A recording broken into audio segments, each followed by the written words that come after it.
All right, hey, thanks everybody for checking out my video. What I wanted to do was just share a little bit about some of the things that I've come across through working with quite a few people and perceptions about breakfast and what are some of the things that they think about breakfast. And I just kind of wanted to start off by sharing a few breakfast statistics with you. One of the first ones is that 93% of Americans feel that breakfast is the most important meal of the day. Right? And that goes all the way back to elementary school where they say, hey, what's the most important meal of the day? And it's breakfast. So 93% of Americans still think that and believe that. However, only 44%, less than half Americans, are actually eating breakfast every single day, right? Even though they believe it's the most important meal of the day.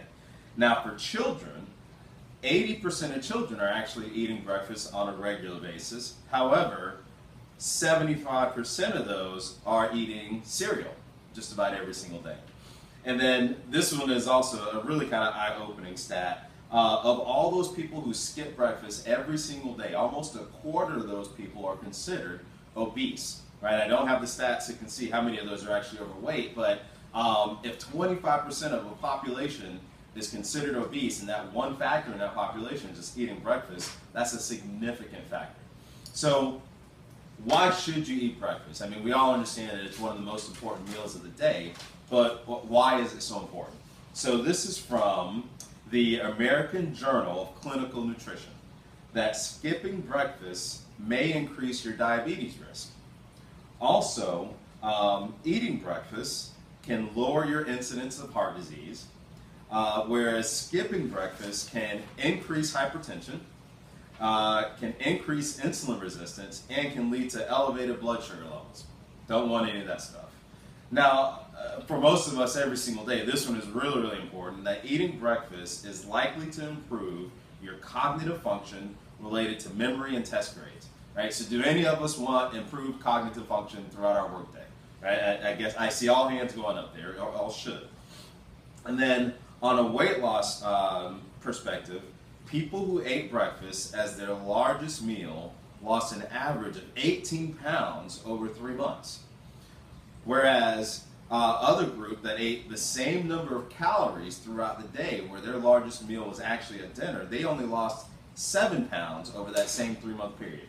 So eating breakfast, having breakfast be your largest meal of the day, will actually lead to weight loss if weight loss is your goal, weight maintenance, and just a healthier body weight in general, but that piece that it also leads to improved cognitive function and improved alertness throughout the day, that's huge. That's huge because that's what we all need every single day. So hopefully you are in that 93% that buys into breakfast being the most important meal of the day, right? And my guess is that you are. So we understand why you should eat breakfast, but we also understand that less than half of the Americans are actually doing it. So why not? And what I found just through surveying a few people, that the number one reason why most Americans stopped eating breakfast is because of time. I don't have time in the morning. Another option or another excuse that I hear is I'm just not that hungry in the morning. I don't like to. I got too many other things to do. All these other things that happen, these just kind of prevent us from taking part in that in that most important meal of the day and getting all the benefits that we get from breakfast. So what do most of us eat, by the way? That 44%, the ones who actually are eating breakfast, what are they eating? Well, we got things like oatmeal and toast, and we got fruit and sugar, but I just kind of want to break down some of the stats of what you really kind of want to make sure you get as far as breakfast. Is you want a 1-to-1 ratio between protein and carbs. You want a nice balanced meal, right? And that balanced meal is that 1-to-1 ratio. You do want to get some fiber in there. You want some multivitamins. You want some nutrients. So you want a nice balanced breakfast, and you would like for it to be your largest meal of the day. So let's look at some of the things that most people are eating. So eggs are phenomenal, right? Eggs are great, the incredible edible egg. And eggs have about 6 grams of protein. They have about maybe 1 gram of carbs, and then you also get some fat in there, which fat is not bad, right? Your body needs fat. So the egg has a nice mix of proteins and fats, but you're kind of missing some of those carbs. So if you're only doing eggs, you're missing out on the carbs, which also your body needs carbs. How about oatmeal, right? Oatmeal is a staple. I grew up on oatmeal. So oatmeal has 5 grams of protein, 28 grams of carbs per serving, right? So again, it's skewed in this case towards carbs and a little bit less towards protein. So if you're only doing oatmeal, you're not getting enough protein. How about toast? Right, a lot of people will say, I'll just do some toast, and I got some statistics here on toast. Well, I'll go off the list. Let's go right to it. I got stuff flying all over the place here. But if you're doing bread, if you're doing toast, there's 5 grams, and this is multi-grain healthy, right? But there's 5 grams of protein, 18 grams of carbs in toast. A favorite, right? Lucky Charms. And nobody can look at this and not like start salivating. I love Lucky Charms. But 2 grams of protein, 22 grams of carbs, 10 grams of sugar in Lucky Charms. And here's a cereal, Cheerios Protein, right? Should have more protein. But it has 7 grams of protein, 41 grams of carbs. So we're all across the board here, you know, on our mix. And then a lot of times people will do bagel and fruit. Bagel and fruit, right, is, again, a lot of carbs in bagel, a lot of sugars in fruit, very good for you, right? But you're not getting that balance. So you really need a balance of proteins, carbs, and fats, where you're getting a combination of eggs or, you know, a lean meat for your protein. Maybe you are doing oatmeal, or maybe you're doing banana or something like that. On the time standpoint, I know a lot of times, I mean, I'm a parent, get up in the morning, I got to go to work, so I'm trying to get my daughter ready, I'm trying to get myself ready, and making some eggs and cutting up fruit just isn't super convenient for me. But on a weekend, like today's Saturday here, I'll get up in the morning and I'll make my eggs and I'll cut up fruit and whatever else, because I don't have all that much to do when I'm leaving the house in the morning. Let's look at that. More than half of the Americans who are actually not eating breakfast. And they said, well, you know what, I stop and I get coffee and a bagel.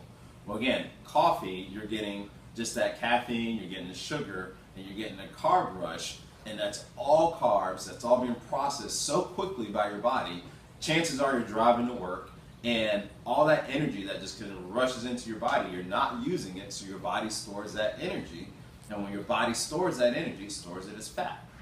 So again, coffee and a bagel, coffee and muffin in the morning, that's not the best breakfast for you. In fact, you're setting yourself up at such a disadvantage first thing in the morning. So I do want to share a solution. Advocare meal replacement shakes, I love these. I'm doing these for breakfast probably 5 or 6 mornings every single week. And one of the things that I love about these is that they're super convenient. First of all, you can make it, and you'll see how long it takes me to make this. But they have 24 grams of carbs, 24 grams of protein, 5 grams of fiber, all in one meal replacement shake. And there's a bunch of different flavors. This was my favorite. You got chocolate peanut butter.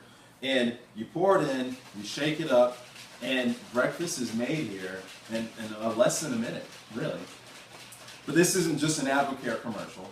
This isn't just, hey, I want you to buy the meal replacement shakes. These are a great solution for a breakfast problem in the morning. But I do want to offer you a few other solutions. Meal prepping. So a lot of times I'll do an egg bake, or if I'm making some fried eggs, I'll make a little bit extra and I'll store them in the refrigerator. And yeah, I got to heat them up later, but the alternative is that decreased cognitive function, increased hypertension, and all those negative benefits, you know, those not benefits, those negative aspects of not eating breakfast in the morning. So, just to kind of wrap it up, eating breakfast is absolutely a smart move, and you want to make sure that you get your breakfast in the morning. But for me, it's a 1-to-1 ratio, 24 grams of carbs, 24 grams of protein. And my buddy, Jamie Yount, right? I asked Jamie Yount, I said, what do you normally eat for breakfast every morning? So Jamie's 6'7", former basketball player, and Jamie loves his meal replacement shakes in the morning. So if Jamie's doing it and it works for him, it's going to work for me too. Cheers.